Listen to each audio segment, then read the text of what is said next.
கர்த்தராகிய இயேசு கிறிஸ்துவின் நாமத்திலே உங்களை அன்போடு நான் வாழ்த்துகிறேன்.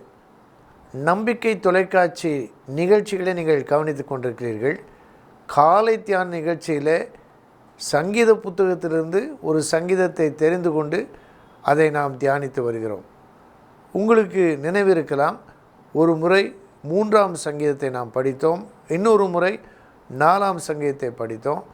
இந்த முறை இன்றைக்கு 8ஆம் சங்கீதத்தை நாம் பார்க்க போகிறோம்.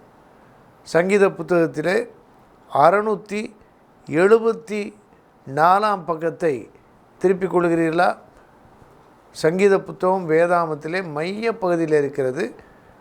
சங்கீதம் 8 677ஆம் பக்கத்தில் இருக்கிறது. அதில் பாருங்கள், 9 வசனங்கள் தான் இருக்குது. இது ஒரு சின்ன சங்கீதம். நம்ம பொதுவாக பைபிள் வாசிக்கும்போது வரிசையாக வாசிட்டே போவோம். அது ஒரு நல்ல முறை.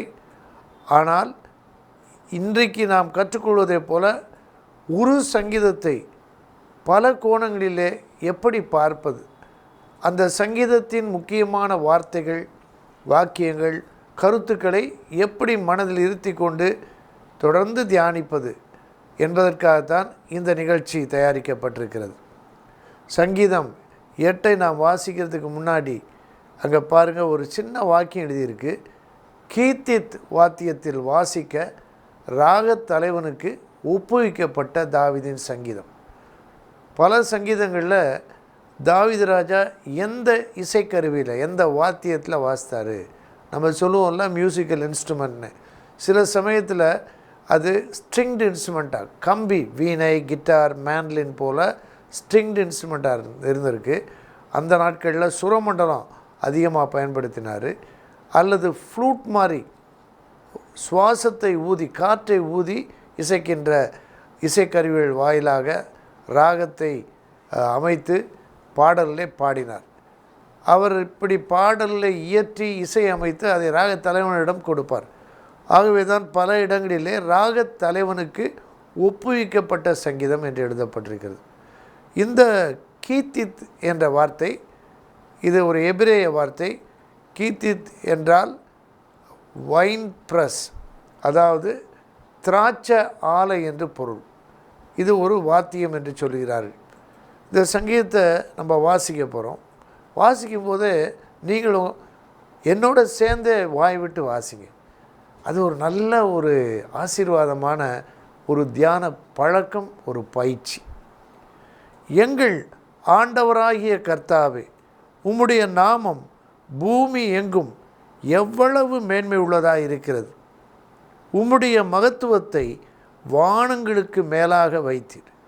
பகைஞனையும் பழிக்காரனையும் அடக்கி போட தேவரீர் உம்முடைய சத்துருக்கள் நிமித்தம் குழந்தைகள் பாலகர் வாயினால் பலன் உண்டு பண்ணினீர். உமது விரல்களின் கிரியையாகிய உம்முடைய வானங்களையும் நீர் ஸ்தாபித்த சந்திரனையும் நட்சத்திரங்களையும் நான் பார்க்கும்போது மனுஷனை நீர் நினைக்கிறதற்கும் மனுஷகுமாரனை நீர் விசாரிக்கிறதற்கும் அவன் எம்மாத்திரம் என்கிறேன். நீர் அவனை தேவ தூதரிலும் சற்று சிறியவனாக்கினீர். மைமையினாலும் கனத்தினாலும் அவனை முடிசூட்டினீர். உம்முடைய கரத்தின் கிரியைகளின் மேல் நீர் அவனுக்கு ஆளுகை தந்து சகலத்தையும் அவனுடைய பாதங்களுக்கு கீழ்ப்படுத்தினீர். ஆடு மாடுகள் எல்லாவற்றையும், காட்டு மிருகங்களையும், ஆகாயத்து பறவைகளையும், சமுத்திரத்து மச்சங்களையும் அவனுடைய பாதங்களுக்கு கீழ்ப்படுத்தினீர். எங்கள் ஆண்டவராகிய கர்த்தாவே, உம்முடைய நாமம் பூமி எங்கும் எவ்வளவு மேன்மை உள்ளதாக இருக்கிறது. Praise the Lord. சங்கீதத்தை வாசிக்கிறதே ஒரு அனுபவம்.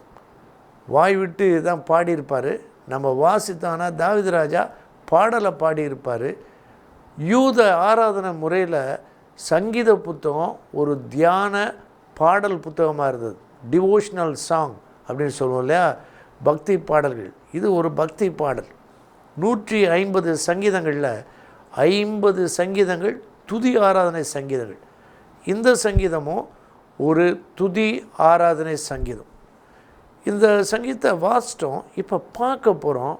பாருங்கள், முதல் வசனத்தின் ஒரு வாக்கியமும் கடைசி வசனமும் ஒரே மாதிரி இருக்குது. அதை பார்த்தீங்களா?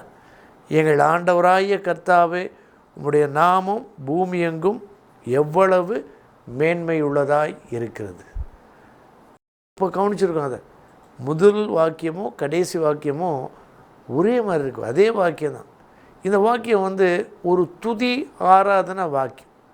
நம்ம ஆண்டவரை வாய் விட்டு துதிக்கிறோம், ஸ்தோத்திரிக்கிறோம், அல்லேலூயான்னு துதிக்கலாம். இதை போல் வேத வசனங்களை வாசித்தும் சொல்லி பார்த்தும் பாடலாக பாடியும் மனதிற்குள்ளே யோசித்தும் ஆண்டவரை துதிக்கலாம். இந்த ஒரு வாக்கியத்தை எப்படி பார்க்குறது, எப்படி மனசுக்குள்ளே கொண்டு வர்றது, அதான் நம்ம பார்க்க போகிறோம். அந்த ஸ்க்ரீனில் காண்பிக்கிறாங்க பாருங்கள். அதில் எத்தனை வார்த்தைகள் இருக்குதுன்னு பார்த்தீங்கன்னா, எங்கள் ஆண்டவராகிய கர்த்தாவே, உம்முடைய நாமம் பூமி எங்கும் எவ்வளவு மேன்மை உள்ளதாக இருக்கிறது. 8 வாக்கியங்களை பார்க்குறோம். இந்த சங்கீதத்திலே தேவனுடைய மகிமையையும் மனிதனுக்கு தேவன் கொடுத்த மதிப்பு அல்லது மேன்மையும் பார்க்கிறோம். இந்த சங்கீதத்தில் 2 கருத்து அல்லது கருத்துக்களை நீங்கள் மனசில் வச்சுக்கணுன்னா, இறைவனின் மாட்சிமை, மனிதனின் மேன்மை. இப்போ இந்த 2 சின்ன சொற்றொடர்களை மனதில் வைத்து நல்லா யோசிச்சுக்கிட்டே இருக்கலாம். இறைவனின் மாட்சிமை, மனிதனின் மேன்மை. மனிதனுக்கு இறைவன் கொடுத்திருக்கும் மேன்மை. இந்த வாக்கியத்தை நம்ம பார்க்க போகிறோம். இப்போ பாருங்கள், நீங்கள் என் கூடயே அதை ரிப்பீட் பண்ணலாம். 8 முறை வாசிக்க போகிறோம். எங்கள் ஆண்டவராகிய கர்த்தாவே, உம்முடைய நாமம் பூமி எங்கும் எவ்வளவு மேன்மை உள்ளதாக இருக்கிறது. எங்கள் ஆண்டவராகிய கர்த்தாவே, உம்முடைய நாமம் பூமி எங்கும் எவ்வளவு மேன்மை உள்ளதாக இருக்கிறது.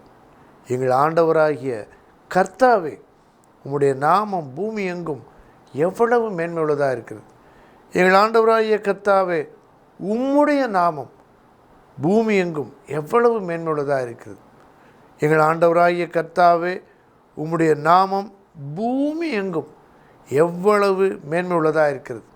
எங்கள் ஆண்டவராகிய கர்த்தாவே, உம்முடைய நாமம் பூமி எங்கும் எவ்வளவு மேன்மை உள்ளதாக இருக்கிறது. எங்கள் ஆண்டவராகிய கர்த்தாவே, உம்முடைய நாமம் பூமி எங்கும் எவ்வளவு மேன்மை உள்ளதாக இருக்கிறது. பார்த்திங்கன்னா, இப்போ இந்த சின்ன வாக்கியம் நம்ம மனசுக்குள்ளே வந்துருச்சு, மனசுக்குள்ளே இருக்கும். இதை அடிக்கடி போகும்போது வரும்போதெல்லாம் ஆண்டவர்கிட்ட இந்த வாக்கியத்தை வச்சு ஆண்டவரை மகிமைப்படுத்தலாம். இந்த சங்கீதத்தில் நம்ம கேட்டோம், இந்த சங்கீதத்தில் தேவனுடைய மாட்சிமை, மனிதனுக்கு தேவன் அருளி இருக்கும் மேன்மை. உங்களுக்கு தெரியுமா, மனிதன் விதமாகத்தான் படைக்கப்பட்டான். ஆனால் தேவனுடைய படைப்பின் மாட்சிமையை அவன் உணராமல் பிசாசினால் ஏமாற்றப்பட்டு ஆதாமும் ஏவாளும் பாவம் செய்து தேவன் மனிதனுக்கு கொடுத்த மேன்மையை, மகிமையை இழந்து போனார்கள். அந்த இழந்து போன மகிமையை இயேசு கிறிஸ்து திரும்பவும் கொடுப்பதற்காகத்தான் இந்த உலகத்திற்கு வந்தார். அவர் தன்னுடைய மேன்மையெல்லாம் வெறுத்து தாழ்மை கோலம் எடுத்து, அடிமை கோலம் எடுத்து, ஏழ்மை கோலம் எடுத்து, பாவ மாம்சத்தின் சாயலாக சிலுவை மரத்திலே எனக்காக, உங்களுக்காக, எல்லாருக்காகவும் சிலுவையிலே பாடுபட்டு இரத்தம் சிந்தி மரித்தார். அடக்கம் பண்ணப்பட்டு 3ஆம் நாள் உயிரோடு எழும்பினார்.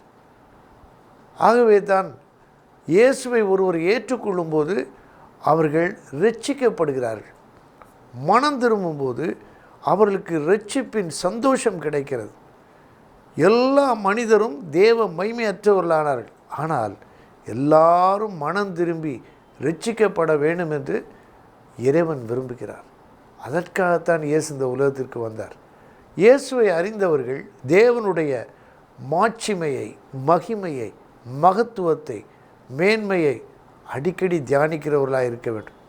நீங்கள் ஒருவேளை இயேசுவை ஏற்றுக்கொண்டவர்களாக, கிறிஸ்தவர்களாக அல்லது விசுவாசிகளாக இருக்கலாம். இந்த சங்கீதத்தை அடிக்கடி நீங்கள் யோசித்து பாருங்கள். இறைவனின் மாட்சிமை, மனிதனின் மேன்மை.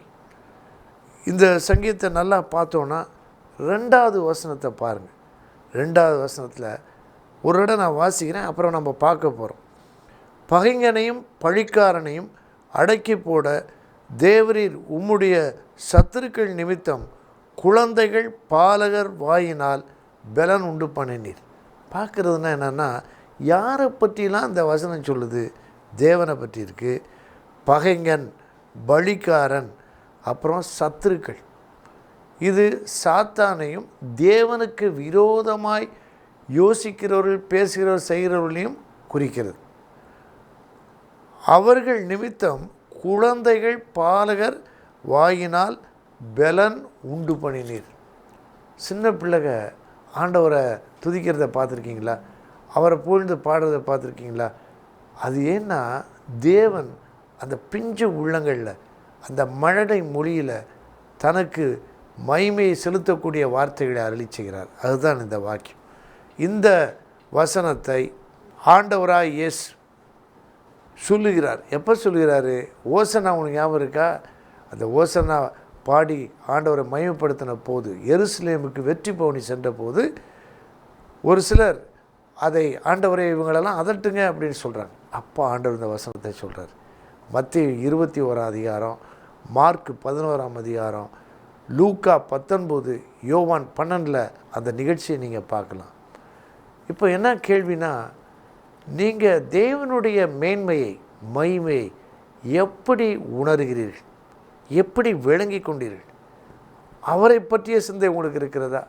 உங்களுக்கு தேவன் அருளியிருக்கிற மேன்மையை குறித்து உங்களுக்கு புரிகிறதா? நான் இறைவனால் படைக்கப்பட்டவன், இயேசுவால் மீட்கப்பட்டவன் என்ற எண்ணங்கள், கருத்துக்கள் நம்மை ஆளும்போது, நடத்தும்போது நாம் சரியான சிந்தனை செய்யக்கூடியவர்களாக இருப்போம், சரியான நடத்தை உடையவர்களாக இருப்போம். இந்த நேரத்திலும் ஆண்டவரை நோக்கி நாம் பார்ப்போம். இந்த சங்கீதத்தின் வார்த்தைகளை சொல்லி நாம் ஜெபிப்போம். அன்பின் தகப்பனே, நன்றியோடு உம்மை ஸ்தோத்திரிக்கிறோம். எங்கள் ஆண்டவராகிய கர்த்தாவே, உம்முடைய நாமம் பூமி எங்கும் எவ்வளவு மேன்மை உள்ளதாக இருக்கிறது. ஆண்டவராய் இயேசுவே, இந்த நிகழ்ச்சியை பார்த்து கொண்டிருக்கிற ஒவ்வொருவருக்குள்ளும் அவருடைய உள்ளங்களில், மனதில் வெளிச்சத்தை, பக்தி உணர்வை கர்த்தர் ஏற்படுத்த நாங்கள் செபிக்கிறோம். அவருடைய வாழ்க்கை தேவைகளை சந்திக்கும்படி செபிக்கிறோம். அவர்கள் தங்களையே குறித்து தாழ்வாக எண்ணங்களெல்லாம் மாற்றி கிறிஸ்துவினால், கிறிஸ்துவால் எப்படி அவர்களுக்கு ஒரு ஆச்சரியமான ஆசீர்வாத உறவும் மேன்மையும் கொடுக்கப்பட்டிருக்கிறது என்பதை உணர்ந்து கொள்ள கிருபை தாரும். இந்த நாளின் தேவைகளை அற்புதமாக சந்தித்து தாரும். இயேசு இரட்சகர் மூலம் கேட்கிறோம் பிதாவே, ஆமென். கிறிஸ்துவுக்குள் பிரியமானவர்களே, உங்களுடைய ஆவிக்குரிய வளர்ச்சிக்காகவும் வேதாகமத்தை நீங்கள் நன்றாக அறிந்து கொள்ளவும் உங்களுக்காகவே ஏராளமான புத்தகங்களும், கேசட் மற்றும் ஆடியோ வீடியோ சிடிகளும் எங்களிடம் உள்ளன. இவைகள் உங்களுக்கு தேவை என்றால் எங்களோடு தொடர்பு கொள்ளுங்கள். அவைகளின் விவரங்களையும் பட்டியலையும் உங்களுக்கு அனுப்பி வைப்போம். நீங்கள் தொடர்பு கொள்ள வேண்டிய எங்கள் முகவரி: டாக்டர் செல்வின் டி எபினேசர், பின்தொடர் பணி, தபால் பை எண் 1, காந்தி நகர் கிழக்கு, ஒட்டஞ்சத்திரம்.